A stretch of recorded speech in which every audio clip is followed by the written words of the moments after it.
janitor killings in Illinois.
October 29th, 2011, and this is episode 536.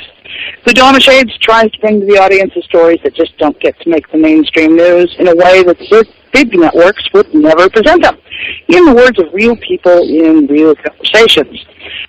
Join us each Tuesday as we bring you another conversation with information and insight that you'll never find elsewhere.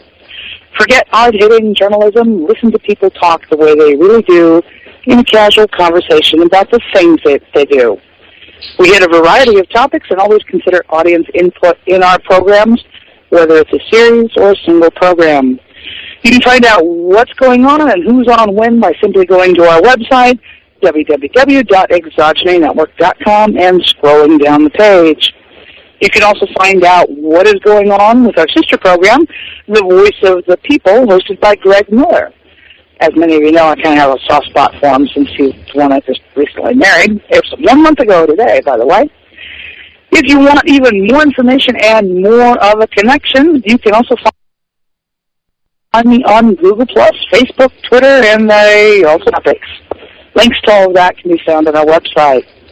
For tonight's programs, there are a number of ways to listen and participate in the conversation, and probably the easiest is through our virtual auditorium in Paltalk.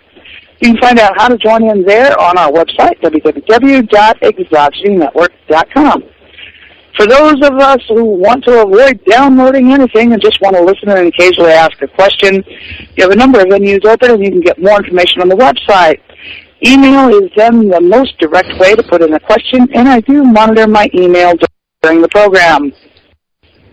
Just send that email off to giascott@exogenynetwork.com, and I'll get your question asked even if it comes in long after the program is over. I'll still do my best for you. You can also call in on our studio number during the program, but keep in mind that's only good during the live program. That number is 504-273-7379. Once again, that number is 504-273-7379. Now, tonight's guest comes to us courtesy of our Music in America series.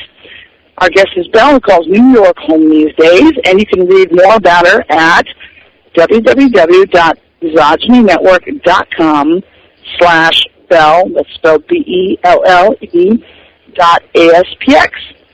Now, Belle, we're going to start off this whole thing with you introducing yourself to the audience and telling them a little bit about yourself, and don't forget your website. Okay, thanks very much. Thanks so much for having me here. My name's Belle, as mentioned, the singer-songwriter based in New York. You can tell from my accent that I am not always. My music it's very much from the heart. It's from my stories of my life, my experiences, and I also write a lot about issues that I care about, social issues or conscience and moral issues. So I guess my music is, I've always tried to think about others in the way that I write, and I'm prepared to go to the depths of my soul and be very honest about the things I've been through in hope that it might help others go, when they're going through problems. So my musical styles are somewhere in between pop, slightly country, folk, with a little bit of an electronic blend, soft rock, playing live around New York regularly at the moment, and I've actually just registered a not-for-profit organisation as well, which is something that I want to use to help create and promote music that's going to be good for the world, and to support other artists and organisations who are using music for that. So basically my website is www.everythingbell.com. My Facebook page, which I visit frequently, is facebook.com/everythingbell, and I'm also on Twitter at twitter.com/everythingbell. So that's my introduction. Is there anything more I could say there? Well, I'm sure we're going to find out much more about Bell tonight, which is kind of the whole idea behind the program, is to find out about the artists behind the music. Now, I'll admit the reason I asked you to be a guest on the series, because sort of technically, if, Music in America, having an Australian-born singer, a lot of people can kind of dispute that, but I felt that your music was not only beautiful, but you had a message. And I really kind of liked that, maybe it's being a child of the 60s kind of thing, but, I do like music with a message, and I found that your songs did speak to people, especially women and girls. Oh, thank you. Yeah, I think that I used to always, I'm not professionally trained in songwriting or in anything that I'm doing. So my experience with music, I learned a lot as a young child, instruments, but I didn't have any of those kind of concepts when songwriting. So everything that I wrote just sort of always just came from like raw feelings and emotions. And I just have a lot of thoughts and opinions on things, and I feel like that music can really play a big role in helping to inspire people and to inspire change. And it's happened a lot throughout history, but unfortunately it's something that we're seeing less and less of in the mainstream music scene now. So I felt like I was in a good position, in terms of my age, whereas I've had a little bit of life experience, but I'm not too old that people can't relate to me. I'm kind of in the middle somewhere. So I just felt it was that I could really use my experiences and my love of music to hopefully help some people, and to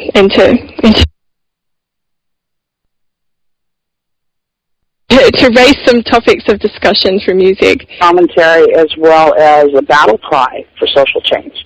And that's been true, back in the Middle Ages, now, today. I mean, it might be ditties, it might be what we now call nursery rhymes. Originally, they were the equivalent of a political cartoon, making statements about things that were going on then.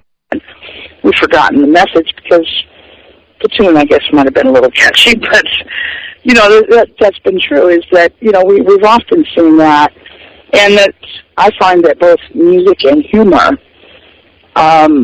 soften a lot of blows and get people to listen to your message with more openness, perhaps, I guess is the way I'd put it. Both of them kind of smooth over the speed bumps of life, as I put it. Definitely, I think that music lets you express things in a way it has a kind of beauty and honest to it, and I think it's a very good way of expressing messages. And it could be confrontational, but I think that it can be done. It's a much less confrontational way than the way that a lot of other messages are expressed. Yeah, a lot of times it can be delivered in a subtle manner that, somebody's sitting quietly listening to music and suddenly starts to pay attention to the lyrics and kind of goes, oh, wow. Like I have a song that I used to like because I never paid any attention to the lyrics. And one day I was listening to the lyrics and I went, oh my God, that's a song, for a stalker to sing, which is Every Breath You Take by Sting. I actually despise the song now because I've experienced stalkers. And it is terrifying and horrifying. And it was before there were stalker laws in place. This is way back in the early 80s. And it was horrifying. Absolutely, it ruined your life.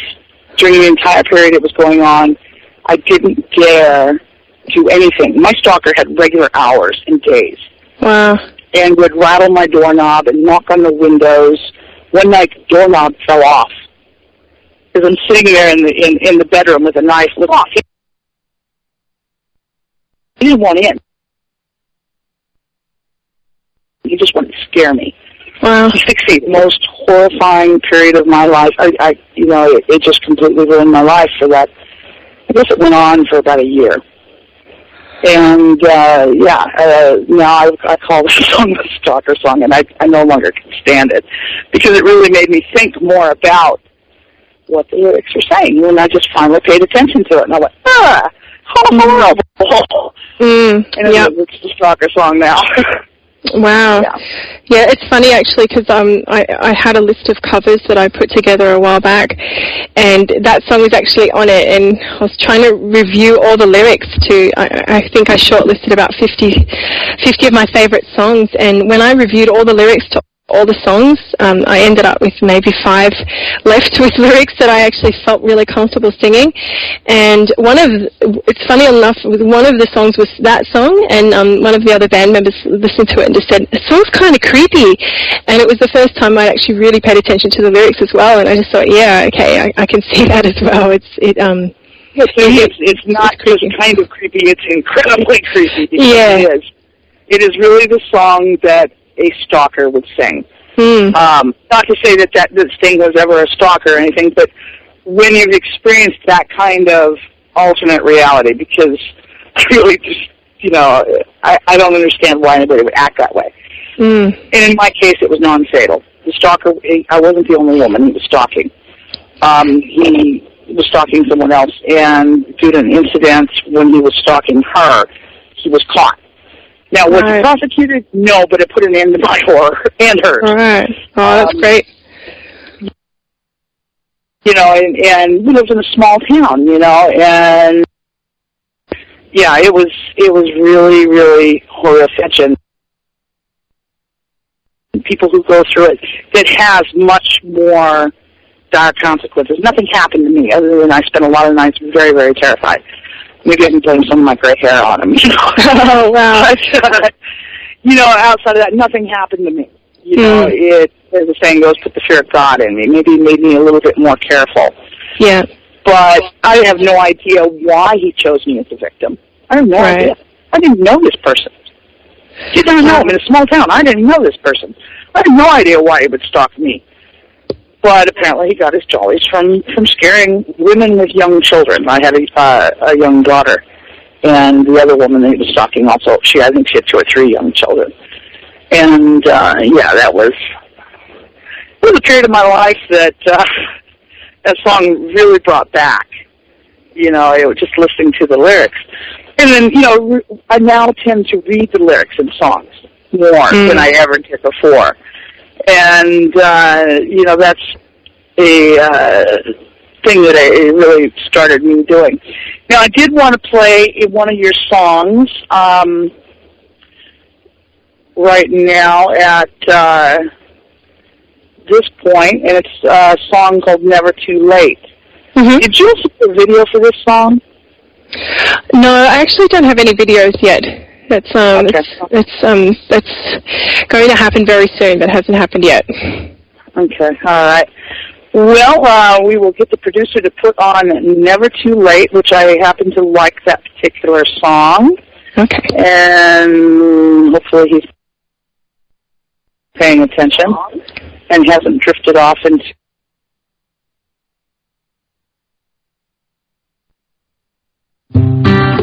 Don't lose the time, my darling, holding on to yesterday. Don't be afraid, come on, tomorrow this way. Never too late, never too late. Never too late, never too late. Don't be dazzled by the stars along the way.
Okay. So back on the air now. Now, Bill, could you tell us a little bit about the song and what kind of message we're hoping that the listener would hear? Yeah, that song's actually written about a friend. Well, it was written for and about a friend of mine who's just been very down and had a few bad experiences with different people and just different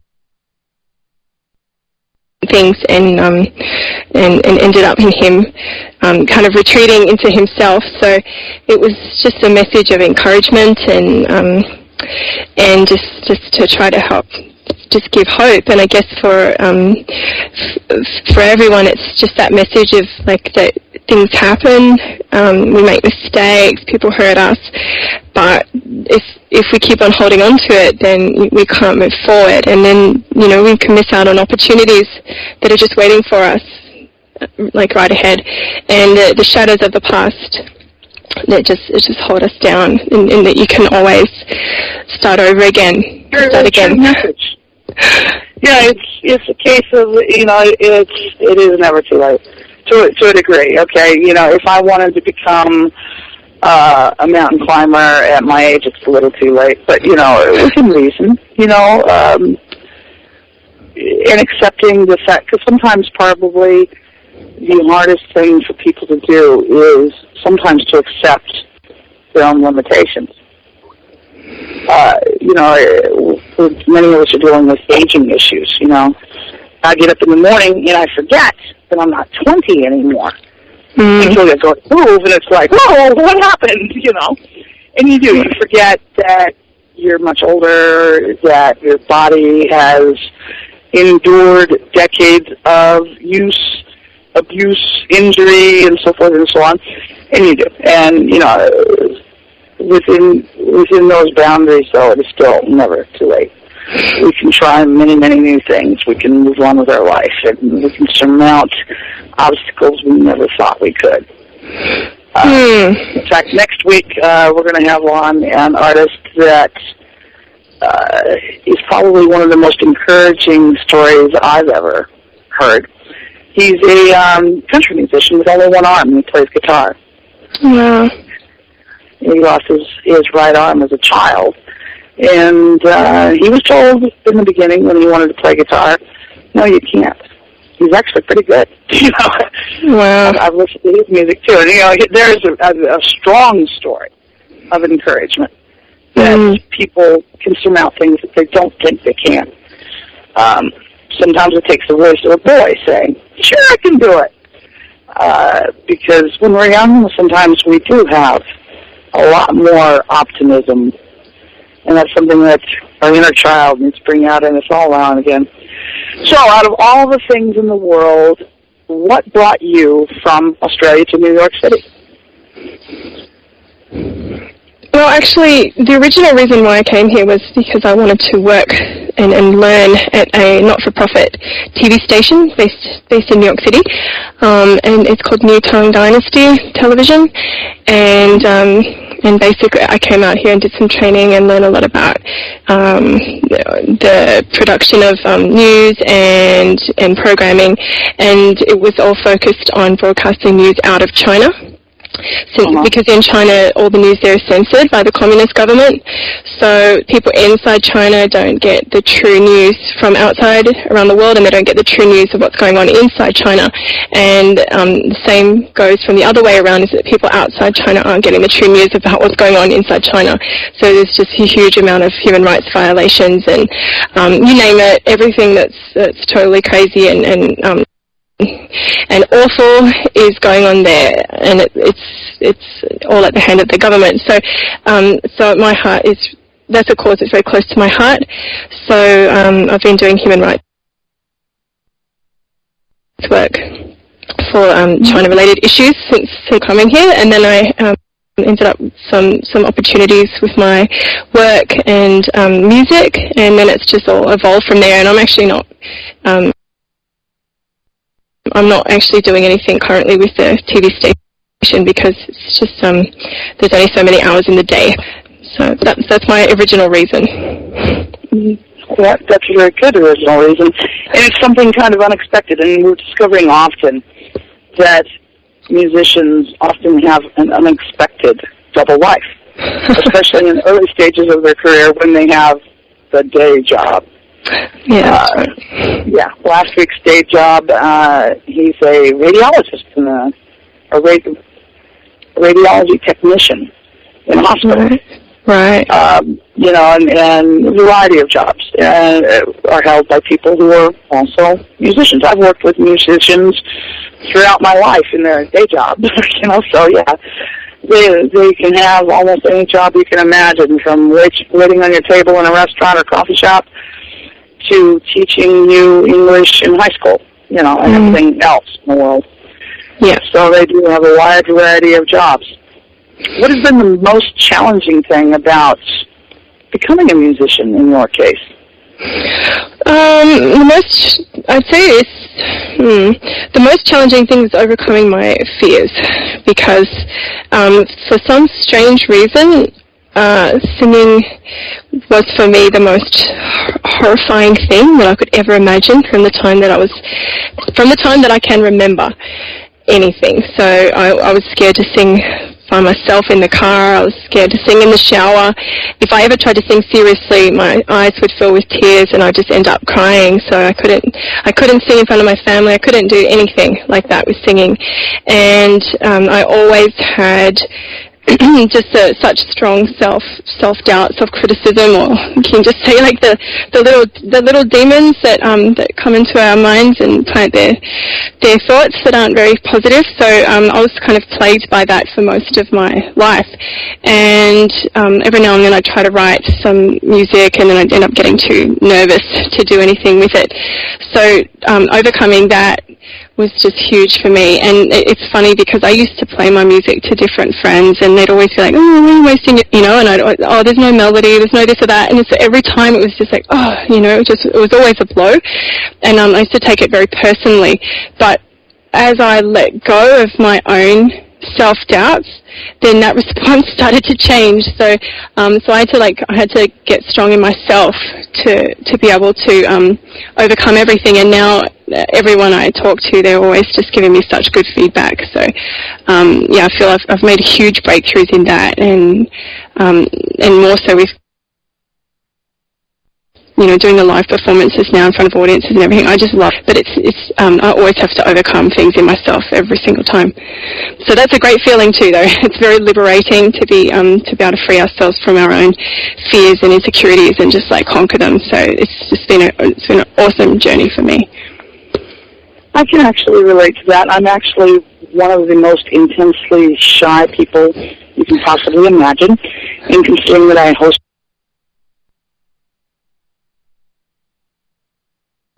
a talk radio show and create images in my mind to, I guess, give personality to things that are intangible.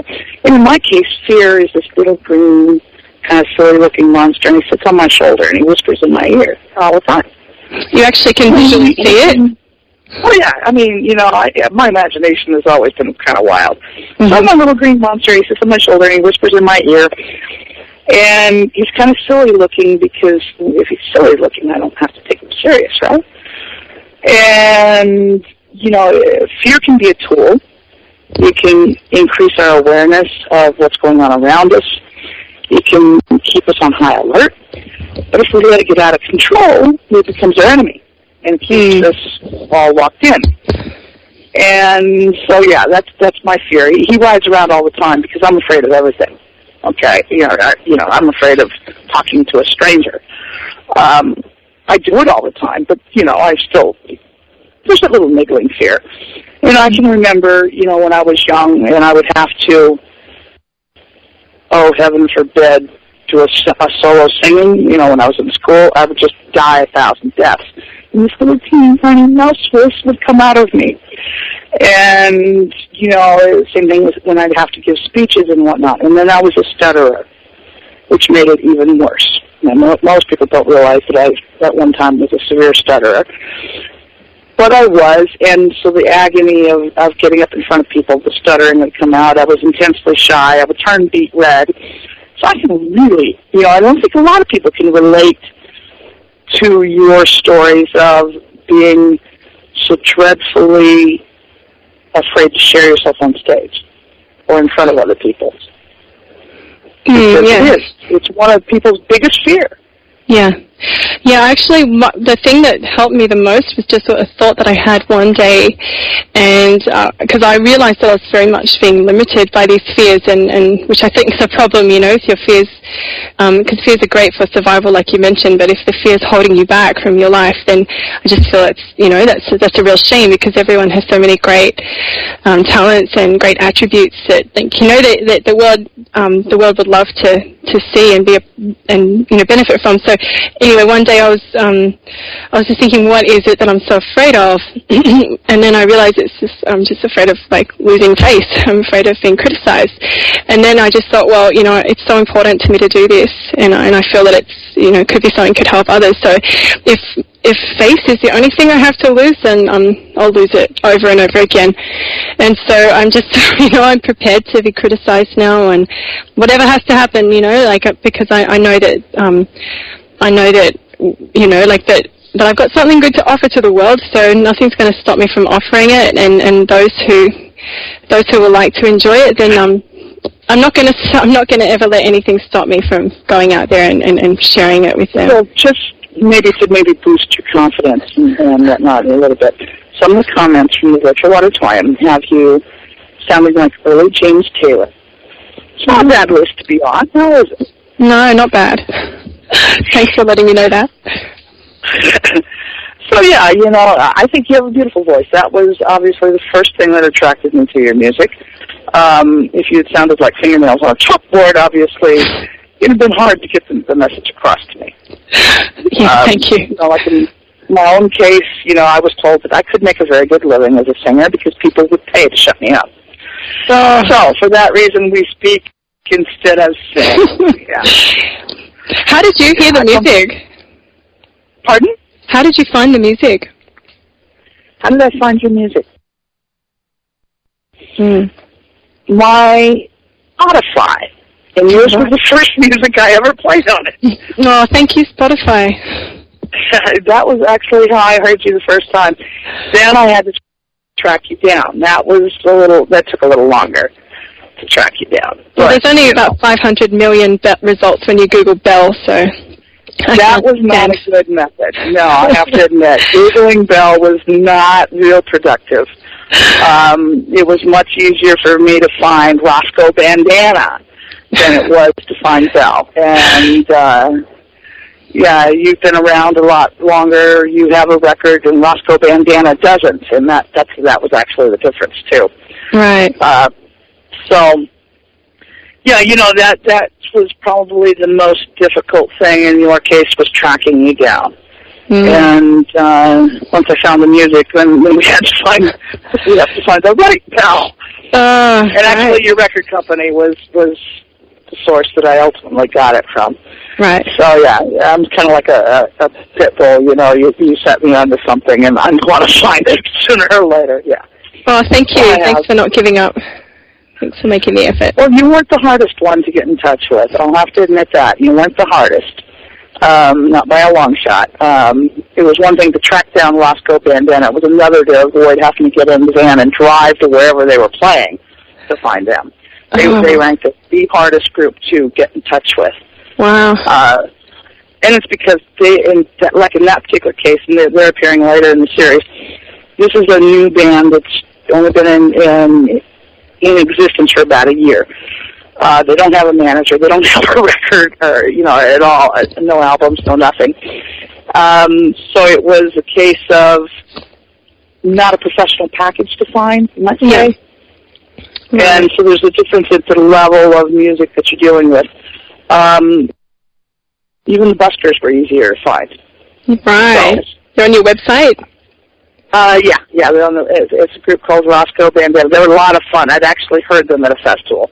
Is why I decided, I'm going to ask them to come on the series too. So it was hard to choose only 8 people. And people were like, well, what if somebody says no? And I said, look, I only have 8 slots. How many thousands of good musicians do we have in the United States? I can find 8 people that want to play. Yeah.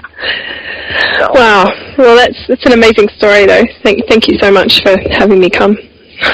Oh, well, like I said, I liked your music, and I like the fact that you had a message. And, it's fun to find out about the musician behind the music. I mean, most people assume that musicians start training as very young children. Did you have voice lessons or anything? No. No, I had. I played the piano as a teenager, and that was my main instrument. And I from as a child through to teenage years, and I also played a few other instruments, but not enough because I didn't understand the benefit of learning the technical foundations.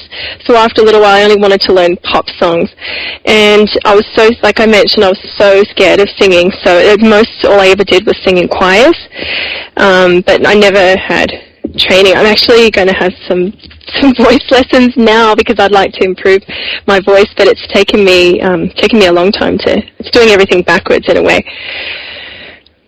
Yep. So no, not professionally trained. Yeah, it's impressive to listen to you.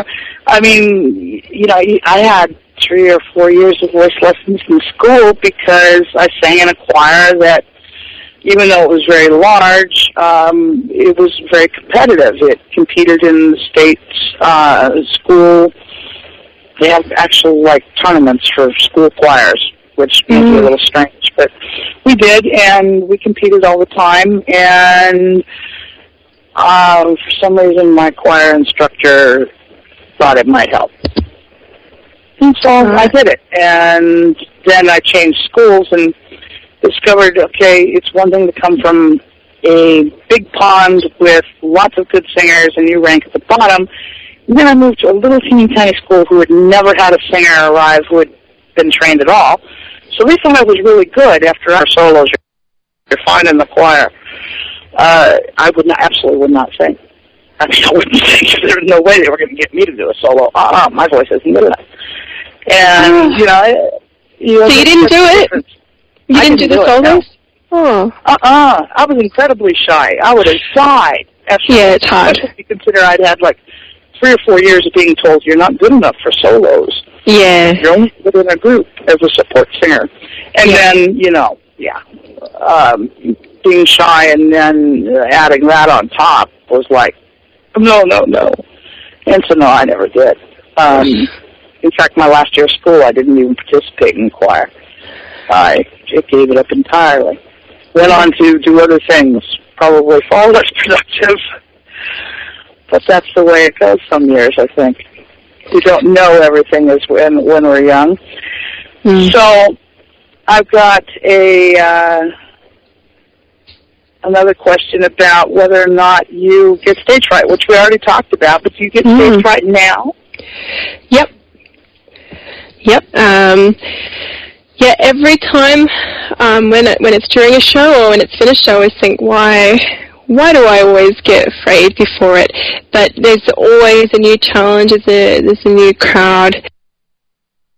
Just there's different situations at every show, fears. So, yes, I think, I don't know, I've heard most artists, even the big artists, still suffer from stage fright, so which is hard to believe. So I think that, who knows if I'll ever not have it completely, but I'm definitely getting less and less each time, which is really good. I can understand that. I know that years ago when I was a tour guide, and I did a presentation every hour in an auditorium. Okay, 13 minutes long. I could do this thing in my sleep. And I did it through some of the most difficult times in my life, including doing it after a incident of domestic violence in which, my face was busted open. I had a big black eye. The really gruesome, gory part, which, for a woman, domestic violence is a serious loss of face. With your family, with your friends, with society, with your self-confidence, everything. and to get up in front of an audience with your face still obviously, damaged from something. I mean, not that I stood around and told anybody why it happened. People who knew me knew why it happened. Was probably good for me. It was probably spine stiffening, as I put it, start spine. Yeah. Because, it kind of helps keep your resolve quite intact. And a little bit of defiance and anger never hurt anybody in those kinds of situations. But people who watched me doing it that knew me, they said, it's funny. It doesn't matter how much pain you're in physically or emotionally. It doesn't matter how sick you're feeling. It doesn't matter what's going on. When you start the presentation, there's a slight change in your pitch. There's a change in the way you stand. And even, because during part of this time I had to use a cane to walk, even as you limp down the aisle, there's a difference. And I said, yeah, that's because it's like I flip on the power switches. It's not me talking anymore. Now it's a character that I've created. Yeah. She's pure fiction. She's tough, she's smart, she knows the answers. Do I really? But I can pretend really well. And I tell people a lot of times that's what I do is I just pretend. This is an imaginary character. This is who I'd be if I could, pick and choose characteristics. And it may sound a little strange, but yeah, that was always my answer for my intense stage fright. Now, would it get me through if I had to get up in front of an audience and actually talk out my innermost fears or read my poetry or something like that? I don't know. I've never been in that position. Yeah. But, I've talked about some pretty intense things on the air on the radio show, like domestic violence or mourning or grief or, lots of other things, too. And that's, sharing a part of yourself like you do in your music. Yeah. Yeah. Now, as far as the influences that you've had in your music, all of us are influenced by many things as we go through life. Who would you name as your biggest musical influences? John Lennon, Joni Mitchell, Carly Simon, Carole King, U2, Pearl Jam, Pink Floyd.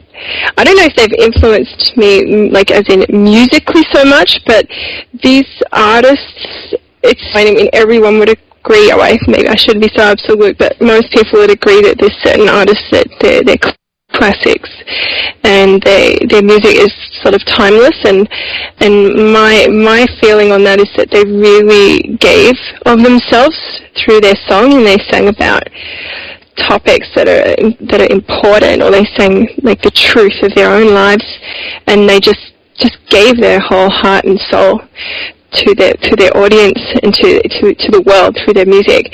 So it's so I like any artist that's done that, and I can't, like, I probably should get a whole list of names together, but we probably know most of them, and they're not from this era. They've been my influences. Yeah. And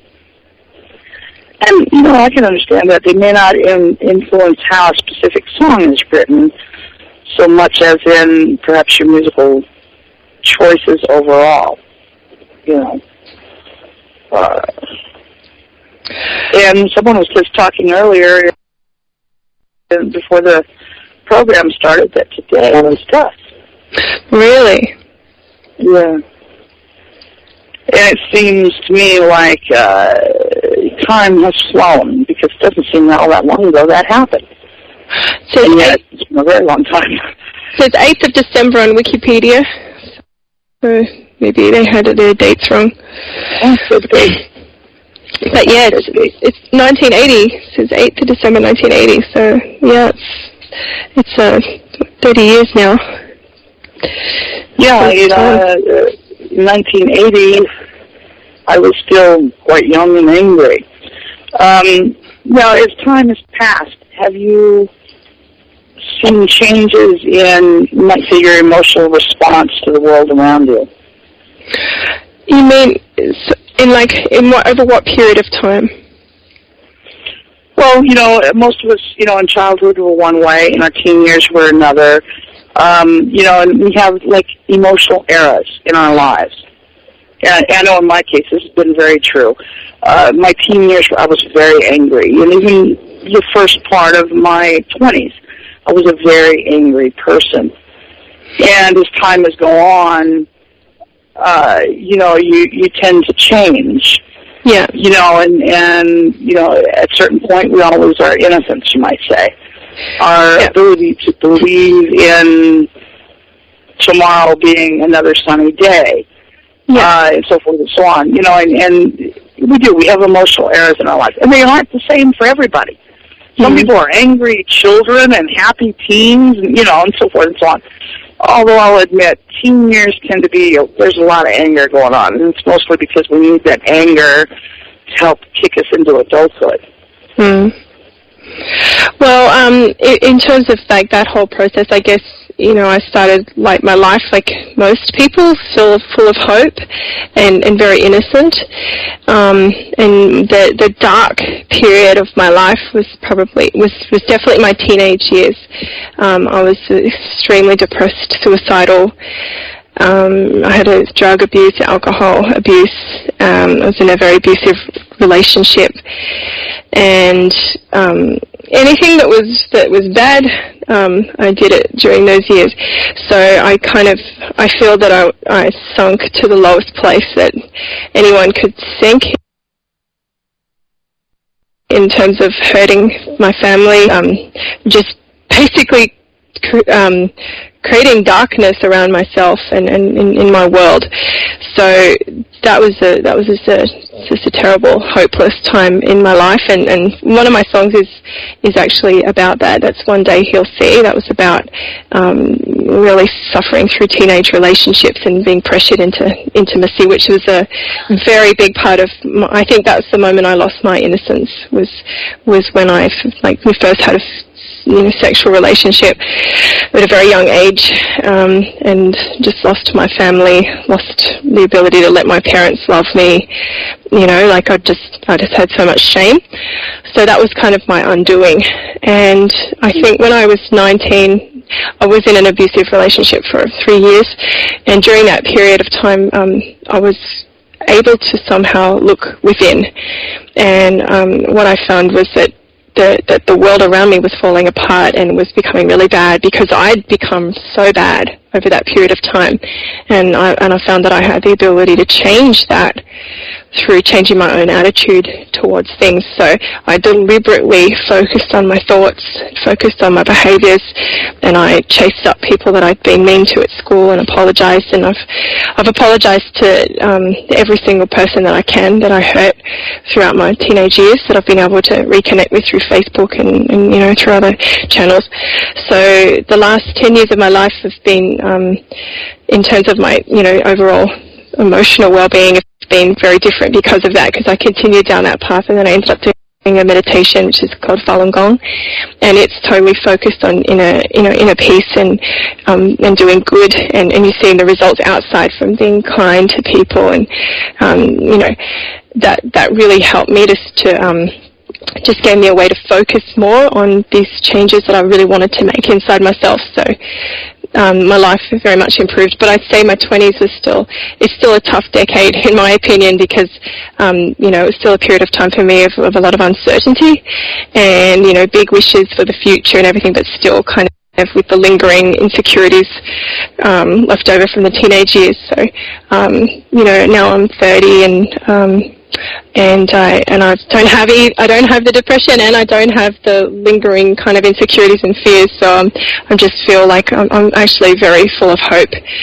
I have my down days, but most of the time I have to say that I'm very, very, very hopeful and just very happy to be in the world and happy to be able to do something positive while however long I'm going to be here. So life is I've already been down, and I'm not going to go back down. So I'm very, very glad that I had those experiences earlier in life, and now that I can make the most of the rest of the time that I have to do good things. That's good. And guess what? It's time. Stay tuned, and while we're away, you can check out our website at www.exogenenetwork. Send us an email and tell us what you think. With that, we're going to be back with more Belle in just a few minutes, and we're going to actually play One Day You'll See on the break.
Open your mind to the hot streams of UFOs, paranormal, occult, metaphysics, and politics.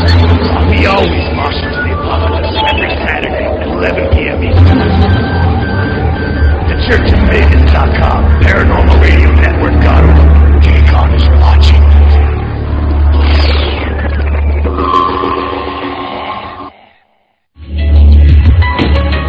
Hi, this is Rob Simone, and I want to tell you about my brand new show here on the Paranormal Radio Network. Each week, I bring you the most interesting people on the planet, the most in-depth discussions, and the most controversial issues. We go where no talk show dares to go. Join me every week for the Rob Simone Talk Show here on the UFO Paranormal Radio Network.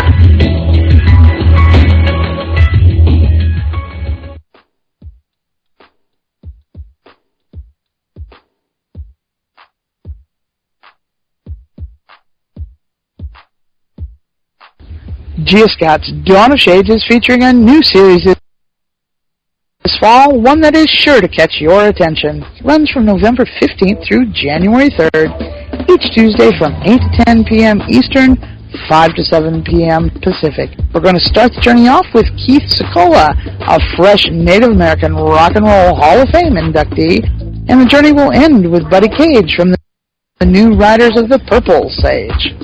In between, we're going to talk with a country artist from Montana, a pop singer from New York City, a heavy metal artist fresh from Alaska, and even a busker in New Orleans, along with a whole lot more. It will be a unique experience for music fans as we find out who the artist really is and what it's really like to be in the industry. You won't want to miss this. You can also read more at www.exogenynetwork.com.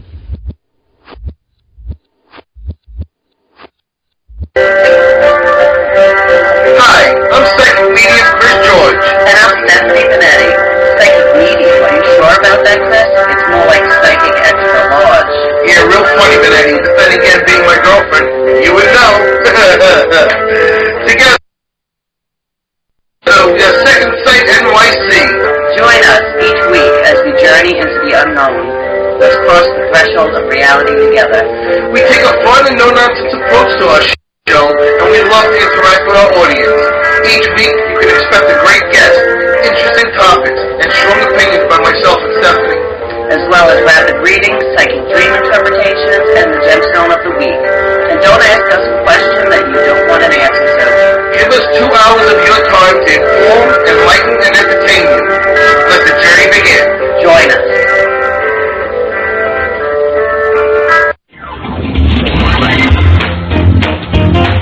Light up your night with The Kevin Smith Show. Hi, this is Kevin Smith. Join me Monday through Friday right here on the Paranormal Radio Network.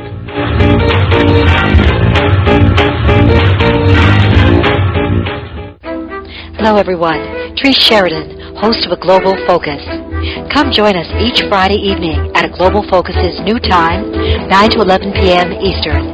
Come join the discussion.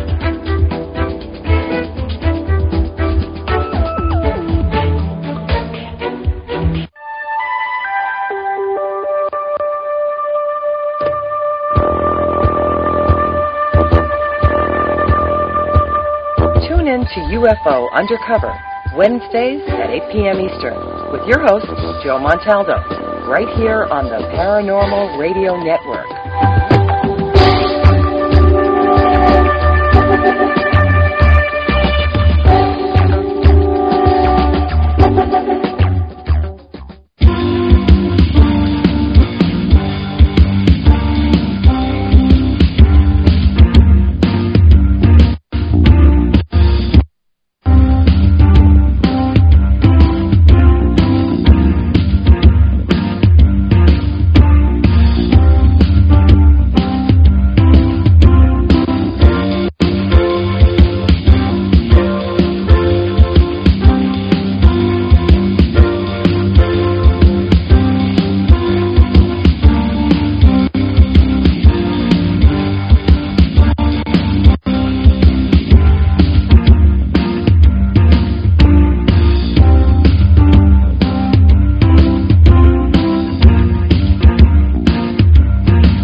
Welcome back to the Dawn of Shades. I'm your host, Gia Scott, and today we are talking with our guest, Belle, as we continue with our second program in our series, Music in America. If anyone in the listening audience would like to ask a question, you can email them to me at Scott at ExogenyNetwork.com, or you can call in on the call-in line at 504-273-7379, or you can also send it in text to the Revoyam. If you are listening in on a podcast, you can go ahead and send me your questions as well, and I'll try and get your questions answered for you, too. Now, with that said, let's get back to our conversation with Belle. Now, Belle, we just played the song, One Day He'll See, and we talked a little bit about it before we went on break. Do you have anything that you wanted to add to that? Well, yeah, the song was actually, it was, the thing that triggered it off was I was reading a report about and particularly with teenage girls. I understand that a lot of teenagers have depression, not just the girls. But this was focused on the girls and how a lot of the young girls now have taken to cutting themselves as a way of dealing with their anger.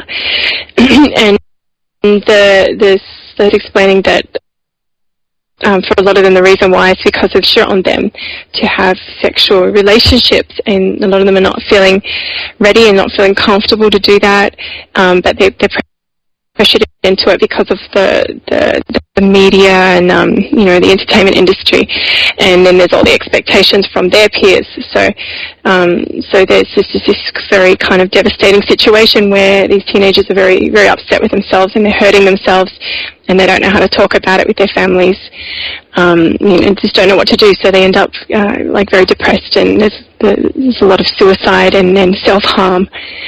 So that for me was just devastating to hear, and it was very painful because it reminded me so much of my own experience from my teenage years. And at that time, back when I was around about 14 or 15, I wrote a poem, and it had some lyrics, and it was called A Smoldered Flame, and it was about just losing the flame of my innocence, because I realized at that time that my life was never going to be the same. So just from that just learning about this and then remembering my experience, I just decided I wanted to write this song. So I pulled a lot of the words from that poem, and ended up making the song that you just listened to, One Day He'll See. So this is an issue that I'm very passionate about, and I hope to be able to talk to more young girls, and I hope that they can hear the song, and maybe it can help them to feel happier in themselves, and realize that they don't need to go and they don't need to do it if they don't want to, and they can wait, and that it's okay.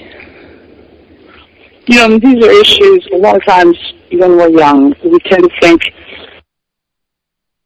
that we're the only one that has ever gone through this. And, my daughter's not much younger than you, Val. And you're talking about these things, and it's bringing back memories of my own teen years. Mm. When the anger so often that I felt towards circumstances, the world, various problems, when the anger would turn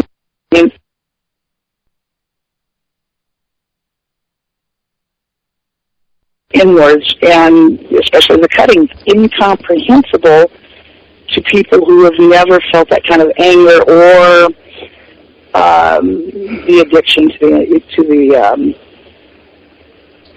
I forget what it's called all of a sudden, when your body releases its own adrenaline? No, it's not adrenaline. Endorphins, I think. Right. And, your body releases it. It's very similar to heroin. It can be very addictive when you become involved in that behavior. And nobody noticed, because part of it is, as a cutter, you don't want big wounds. You just want painful ones. Mm. You don't want scars, of course, because people might notice that.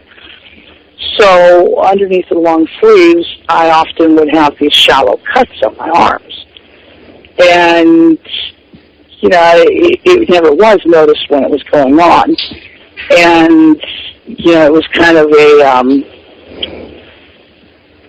revelation, you might say, that it caused me to stop the behavior before it became even more, because some kids get really, really into it, and it becomes far more severe than in my case ever was. But, not everybody's that fortunate. And it's something that You know, did my daughter realize that once upon a time I had gone through an agonizing growing up too? Probably not. I certainly didn't realize that my mother had. Wow. You know, and you can talk to, if not of your mother, often there's an older friend, an aunt, an uncle. Well, not so much an uncle. Usually you're not as free to talk to them. There's somebody out there that you can talk to.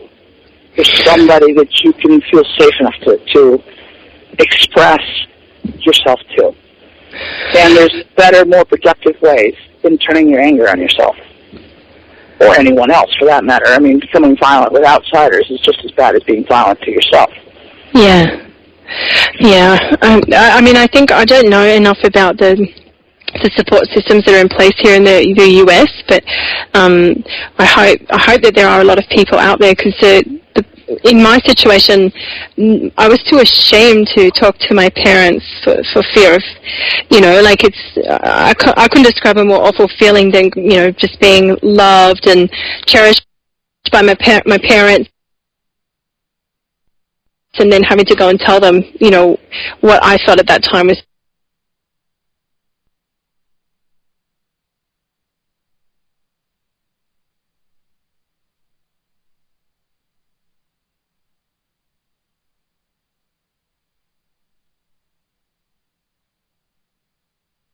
just something so shameful, like the mistakes that I was making away. So I didn't really take that up, or like whether they feel that they have someone that they can reach out and talk to. Did you have feelings like that? Did you have someone that you could talk to?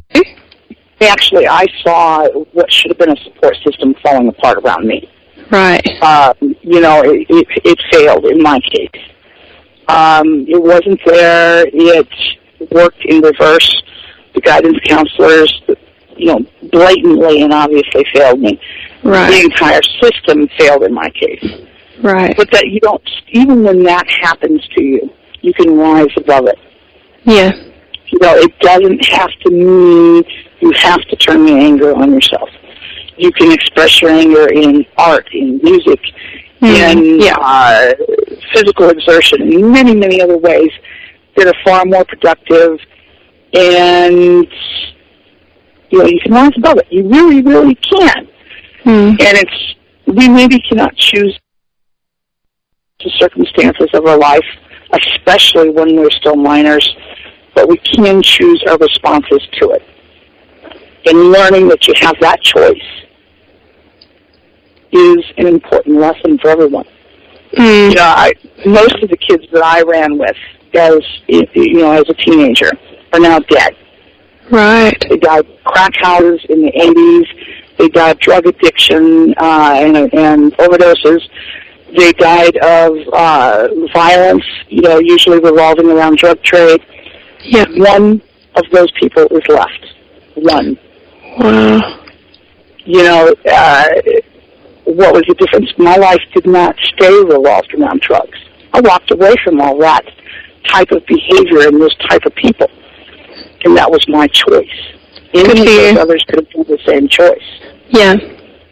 You know, and I just felt I had bigger and better things to do. Yeah. You know, and maybe it was also because I don't have the right physiology to really get into drug abuse. Maybe that's true, too. You know, I happen to be a person that didn't react well to marijuana or speed. Supposed to do. Yeah. So why continue with it? You know, maybe that was what saved me versus them. I don't know. You know, maybe the ladies of fate, which I envision as this bunch of really outrageously dressed women, old women, you know, with loud makeup and stuff sitting in a jury box. Yeah, like I said, I have all this imagery. Yeah. And you know, maybe they sat up there and said, oh, you know, that's just too easy an out for her. Let's make it really tough, you know. Set her down the straight and narrow where it can be really boring if she's not careful. Yeah. Actually, my goal was once upon a time to have this boring June Cleaver sort of life.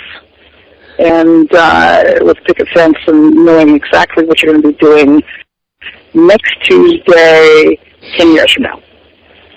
And I've never had that. I've never had a boring life. I've had a really great life. So. It's a great story. Thanks for that. I'm really glad to hear it. And the thing is that we do, and sometimes that's a message that more people need to realize. We cannot always choose circumstances of our life. We can, however, choose our response. Yep. Yeah, I totally agree. And, that's the one freedom that nobody can take away from us. We can choose how we're going to respond to that situation. Yeah. And that gives us the ultimate power. Absolutely. So maybe a part. Well, that's good. It's a life-saving kind of stubbornness, so it's very good. Yeah, well, but that is true, and I'm not the only person who has that kind of story. It was interesting to try and track down the people that I had run with as a teenager during that time period, and discover that one by one, they had all died. So I was like, whoa, never for the grace of God go I mean, really, that's and that was just, we found that out just recently, so it was like, whoa, that was a big surprise. Yeah. To try and track them down and discover that they're all dead. Well, congratulations that you made it out. Yeah, and it was a story that happened in one small town after another in that era. As first crack, and then crystal, I guess, became the small town drug. Yeah. And both of them are very devastating drugs, and they're accompanied with a lot of lives. And I can remember, this was quite some time ago now, someone suggested to me that I used the crystal to lose weight. I was like, whoa. And I laughed, and I said, yeah, sure. I can use that and get sores on my face, and I can lose my kids and my job and my car and my home and my family and everything else that I consider important. But I'll be thin. I said, thanks, but no thanks. I'd rather roll down the street, literally, There was just more important things. Yeah. And that was it for me. I thought it was ridiculous. And I knew too many people that's what started them. It was easy with a weight loss. Oh, yeah, we lost weight, all right. Yeah. Lost everything else, that weight with them, too. Yeah. Has taken a toll on the world around us. And that's unfortunate. In the music industry, often there's a lot of association with drug use because, one musician after another hits the headlines as the casualty of drug abuse. Yeah. And some musicians glorify it. Yeah. So that's sometimes a tough message to counteract. Now, when you were younger, did you find any particular musicians that were in terms of anti-establishment particularly enthralling? During my angry years, I was mostly into Courtney Love and her band Hole, and she was incredibly angry person and very kind of very aggressive. So I used to let that really feed my anger and use it, to justify a lot of my own anger.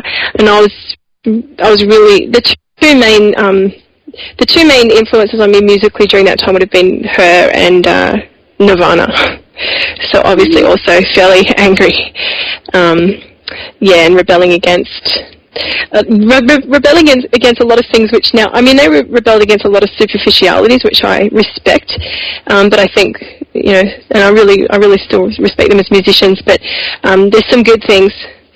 There's some good things, I think, in the society and the establishment too, which kind of keep they keep my life together every day. So I'm glad for those things now. But back then, I felt very angry with them, like most young people do. So that was, the music gave me a good way of venting.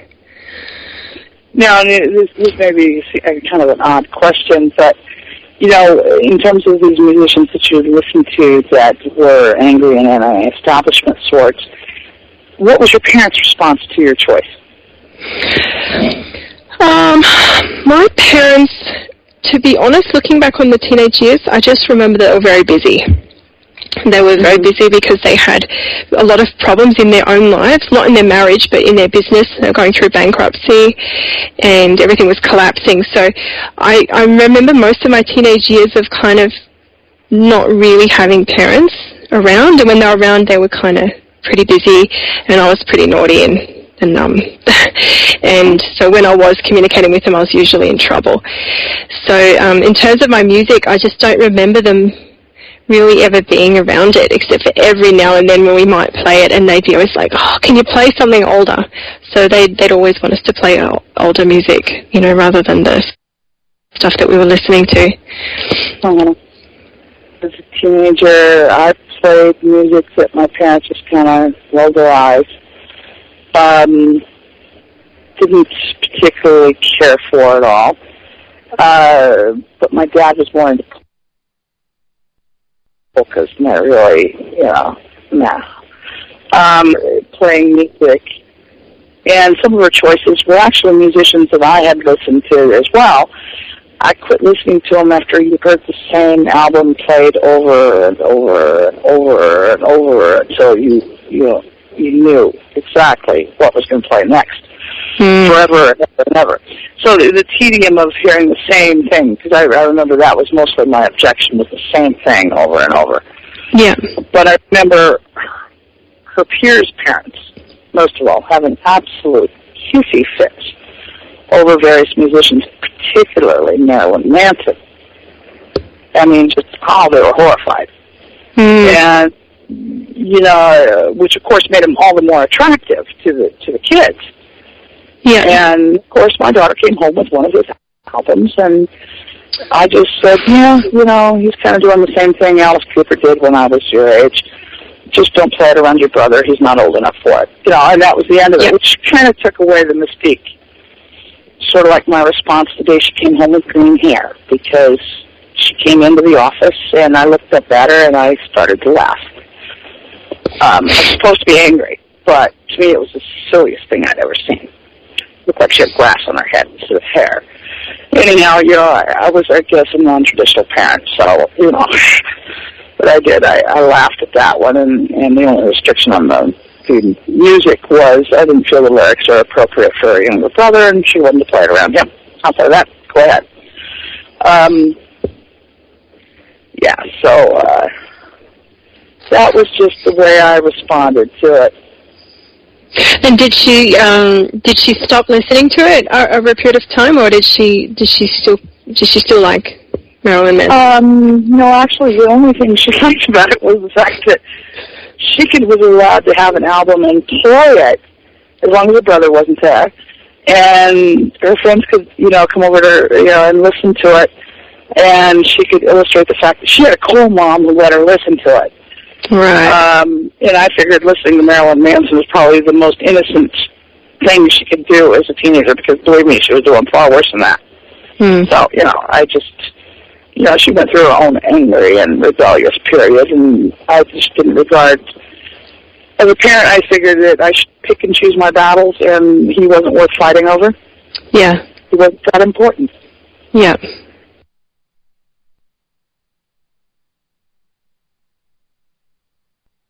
You know, and that this phase with Pat, and it was limited to the fact that it was probably going to upset Mom, and no, it didn't work. So that took away the fun. It's a good approach. Yeah, you know, just by forbidding it, well, she'd been playing it all the time. You know, anytime she was out of earshot, rather than what was on, instead of all the other things that she listened to, because she listened to a wide variety of music. She still does, right down to big band music on. I mean, and she's always done that. And I was never a big band fan, but she's always liked it. I don't know why. Yeah. Right. Oh, that's really good. Really good story. You'll learn from that one. Bit of reverse psychology, or not getting too worked up. Well, yeah, that's the thing. Now, we do have another song that we're going to play, and I know you have some stuff to talk about with it. The song we're going to play is Be the Voice, if the producer will be so kind as to plug it in. And we just got to wait for it.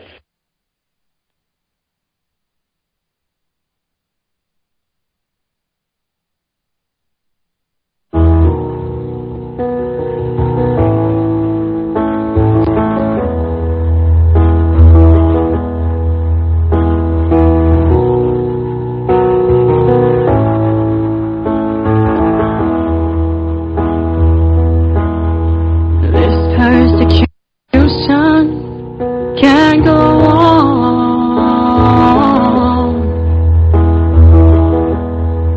Innocent lives have been lost. These beautiful people, they've suffered so long. Torture for practicing Falun Gong. It's time for the world. It's time for the world to stand up.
Okay, Belle.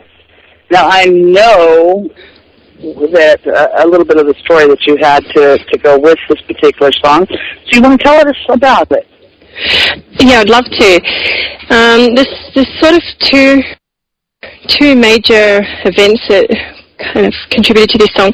Basically, I mentioned earlier that I practice a meditation called Falun Gong, and in China it's been banned since 1999, and before it was banned, it was actually the biggest type of Qigong practice in China, like Tai Chi or any other Qigong forms, and there was tens of thousands of people coming out to practice it, and a total of 100 million people practicing it across the country. So the communist government felt that that was a threat to their power, and they banned it. And what most people don't know is there's been a massive, widespread genocide happening there in China now since '99, and it's on the same scale as the Holocaust. There's organs being harvested from the living bodies of the practitioners and prisoners in China. And the majority of them, I mean, there's a lot of people being persecuted there, but a very vast number of them are people who do this meditation. So it helped me a lot to get off drugs and helped me a lot in my life. So when I found out about the persecution, I actually traveled to China and I held up a banner with 35 people from around the world, and we were arrested. And we were locked up in a prison cell under Tiananmen Square, and we spent just under 24 hours there, and that was because over 24 hours, and then there's a lot more issues internationally. So after 23 hours, I was deported back to Australia and blacklisted from China. And so that was a pretty important experience in my life. And then so I've been continuing to do what I can to raise awareness about the persecution there. And then a few years later I heard a story. It was an inside, someone who'd managed to get out of being in one of the torture camps where these people are being held, and she just described the sound of the screams, and she just said she'll never ever be able to forget that sound, just so many people being tortured. And I heard those words and it just gave me shivers. So from that line, and then and just based on my experience and my just my path of trying to raise awareness about this and to ask for more people's help, that's where this song came from. Yeah, very few people can say they've even been to China, let alone been to China, been arrested, and been deported. That's really an awesome story, and it really says that you put yourself where your mouth is. You walk the walk as well as talking the talk. And a lot of people, they'll talk a lot, but don't ask them to go out of their way. And I don't think anybody could say that about you. Thank you. Well, when I got to China, I must say that I realized that a lot of my wishes to go there had been talk, and once I got in that environment and I was in that police van and seeing one of my good friends being beaten up by a whole group of policemen, it was very frightening. So being in that situation, it's something that you can't really prepare yourself for.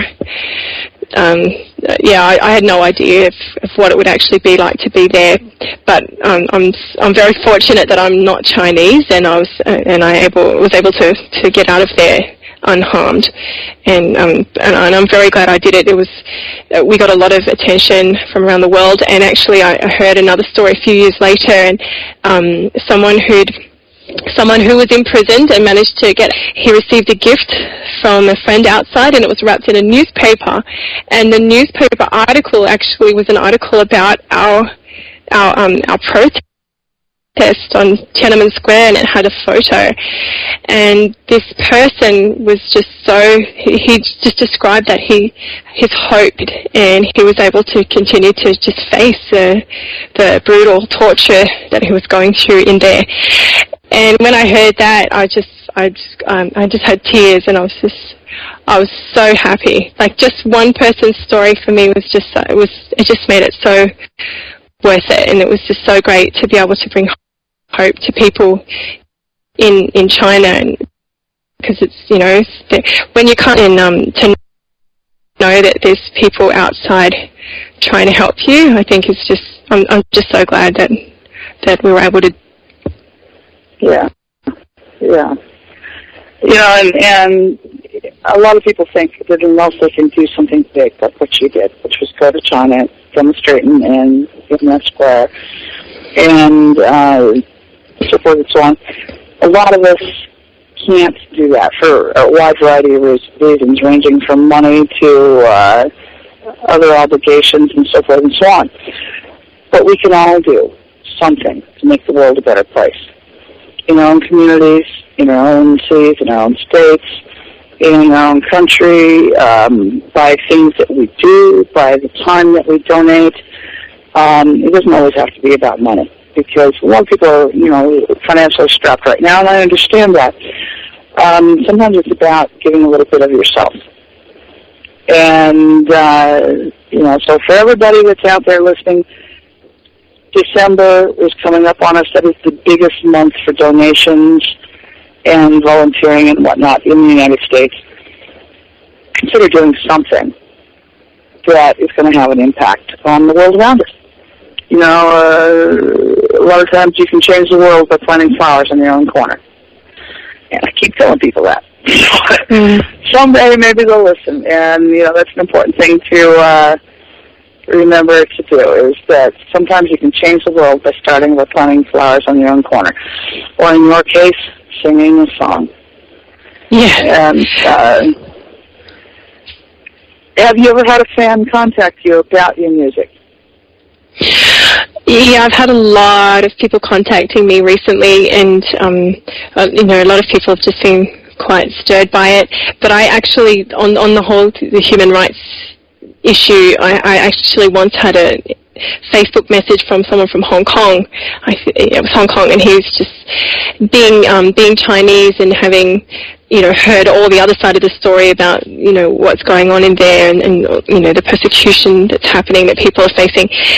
He just said to me, "Thank you so much for writing this song so that I can understand what's going on in my own country." I mean, he's Hong Kong, so he's not in the mainland, and he had access to the music. And I think that was probably two times was the greatest feedback, and that was one time. And one other time was with a girlfriend, and she was listening to One Day He'll See, and she was just having a very hard time in a relationship at that time. And after with a guy that I guess he was hurting her, and when she heard that song, she gave me the feedback, like she said, I know what I need to do now. And so she felt really, and she was crying, and she felt really strengthened by it. So I get a lot of feedback that's just, people saying, well, it sounds great and I feel really good, but those two were the most memorable feedback that I've had. I know that from my own experience through friends, that a lot of women, it's for their own life and existence, through the attachment to one man or another. And, that if they didn't have a boyfriend or a husband, or, felt like they didn't have a life, or, I have no boyfriend. And I would just kind of shake my head and I say, you have a great life all by yourself. And that's fine and dandy to say, and I spent most of my life single. But there comes a point where you have to realize that there is something that's far worse than being alone. That's being with someone and wishing you were alone. That the wrong relationship is far worse than being alone. And that, you may find that person that makes your life going to be after you get it all together and you got a pretty great life already. You found that, obviously. Judging by your wedding photos, you found it. Yeah, Greg is my best friend, and I feel very, very fortunate in that. But Greg and I didn't go that direction until I had already made up my mind that I was going to go through life single. I didn't want to cohabitate. I didn't want to get married. I didn't want anybody interfering in anything I wanted to do. I was just going to do nothing more committing than that. I really had some serious commitment issues. I'll admit that. I just couldn't do it. I mean, once bitten, twice shy, maybe that. I don't know, that I had those commitment issues. Oh, yeah. Because when it was right, I didn't have any trouble committing. So, that's maybe the difference, too, is when it was really right, I had trouble with commitment. Yeah. And, when your life gets to the point where it's truly something you enjoy, when you love yourself, when you love what you're doing, then you're ready, okay? It's all good then. But it's more like it's not the meat and potatoes of life, it's the gravy. So that's a tough lesson. It took me a long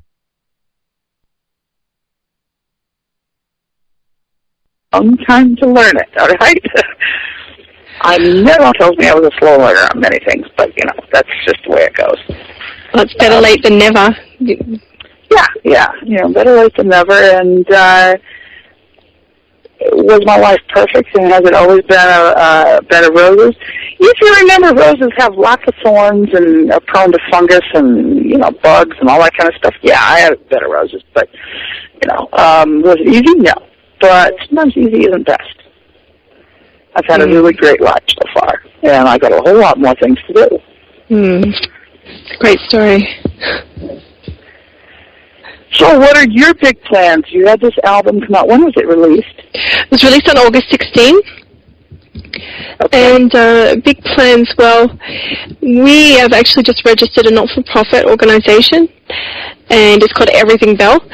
And the meaning of that is basically, it's just trying to spread beauty and goodness through everything we're doing, but the main focus is on music and using music, creating music and promoting music to do good things for the world.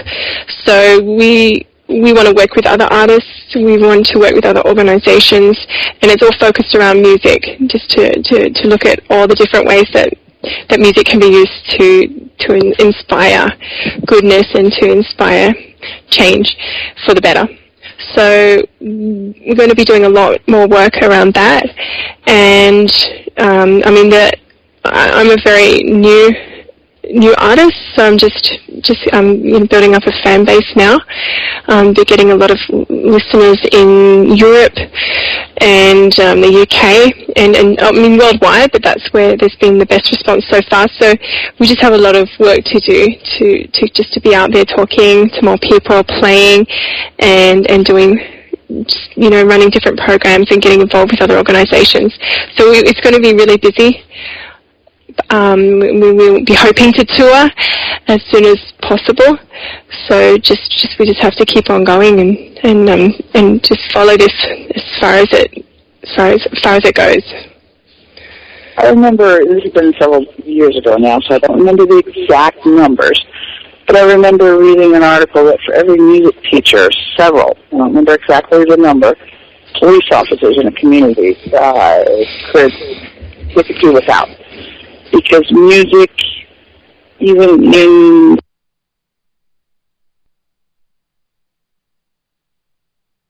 the form of being introduced to children and learning to play instruments and sing and so forth and so on, and reduces their, which has a lifelong impact. I know from personal experience of being a teenager and kid once upon a time, when I was busy with school-related activities, I was not getting into things I shouldn't be getting into. And so busy kids, that old saying about idle hands are the devil's playground or some such thing, it's very true. It's very true. You keep kids busy with positive things, and they're not going to be getting as much negative influences in their life. Yeah. Music is very important from childhood on to adulthood, whether we're listening, whether we're playing, whether we're singing. It's important. And, I'm thrilled to hear that you've got this going, and you'll have to keep me updated on where it goes and what y'all plan on doing. Oh, I definitely will. Yeah. I'm really looking forward to everything that we're going to be doing in the future. I'm just so glad that it's all moving ahead. It's taken a long time to get here, so yeah.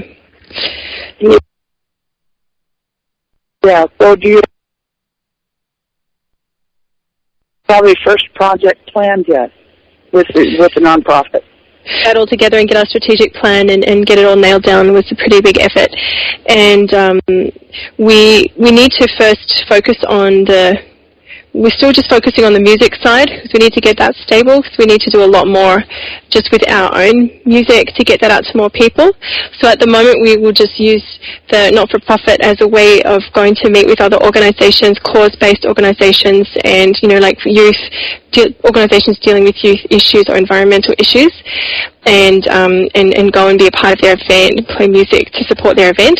And then once we've got our own music side stabilized in the connections, then we want to start looking at different programs from, maybe compilation albums to, we're looking at doing a music video that's environmental and involving a lot of different organizations, like from around the world, and having them actually sing a line from the song.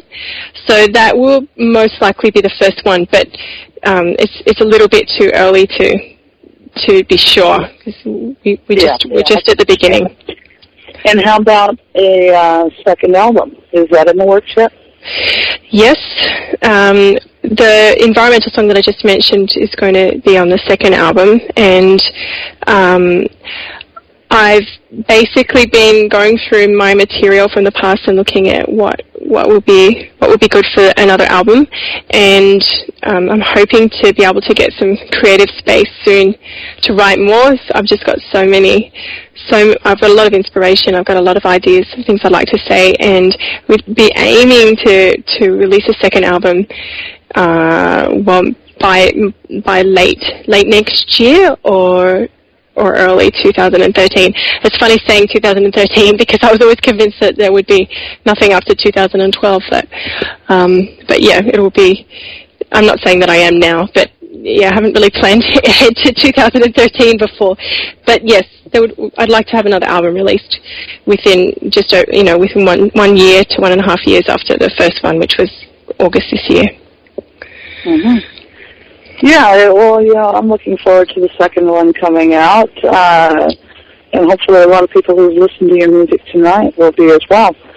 Any last thoughts? Because we only have a few more minutes left on the program tonight. Just come and find me on Facebook, facebook.com/everythingbell, or twitter.com/everythingbell. My day job's actually, I work in the web, with the web, and using social media and design. So I'm online a lot, and I really like to talk.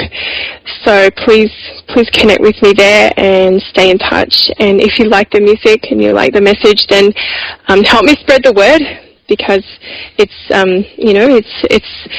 it's a very different world for an indie artist trying to get music out there compared to people who are just being plugged on the mainstream radio. It's hard to get out there. It's hard to get the message out there. So I'd really appreciate any support to share it around. And and I really like to make friends and connections online. So please contact me. Yeah, we will definitely do that. And we had a lot of people listening to you tonight, so I'm sure that, come on people, go buy Belle's album, support her in her work, connect with her online. She's a great artist, and I really enjoyed you being on the program with us tonight, too. Taking the time out of your life. Yeah. Oh, I really liked being here. Thanks so much. I didn't know how a 2-hour interview would go, but it's been, thank you. You've made it very, very comfortable and very natural, and it seems to have gone by very fast. So thank you so much. Yeah, it's gone very, very quickly. Folks, we have run out of time, and like Belle said, it went by way quick. I hope everybody has enjoyed this program with Belle as much as I have, and it has provided you all with plenty of food for thought, as well as more illumination for your personal journey towards truth. Join us again next week for another fascinating episode in the Musical America series with our guest, Jonathan Jenkins, and some country music, and finding out what makes him tick. Tonight you've been listening to Gia Scott's Dawn of Shades, and I'm your host, Gia Scott, and good night.